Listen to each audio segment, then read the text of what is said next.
துபாய்னு பேரை கேட்டாலே நமக்கு நினைவுக்கு வர்றது வேர்ல்ட் மார்க்கெட், பணவசதி, செல்வ செழிப்பு தானே. ஆனா இதெல்லாம் இருந்தாலும் துபாயில மழையே பெய்யாதான். அப்படி பெஞ்சாலும் பல வருஷத்துக்கு ஒரு முறை தான் பெய்யுமா. இந்த மாதிரியான சிச்சுவேஷன்ல துபாய் மக்கள் குடிக்க தண்ணிக்கு எங்க போவாங்க?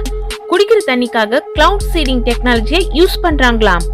இந்த கிளவுட் சீடிங் டெக்னிக்ல சில்வர் அயோடைடுன்ற கெமிக்கலை மேகங்கள் மேல ஸ்ப்ரே பண்ணுவாங்களாம்.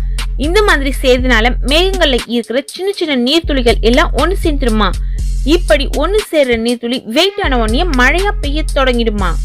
இந்த மழை தண்ணிய துபாய்ல ஹட்ரஸ் மவுண்டன்ல இருக்கிற டேம்ல சேகரிச்சு வைப்பாங்களாம். இந்த மாதிரி சேகரிச்ச மழை தண்ணியை தான் துபாய்ல குடிக்கிறதுக்கும் மின்சாரம் தயாரிக்கிறதுக்கும் பயன்படுத்துறாங்களாம்.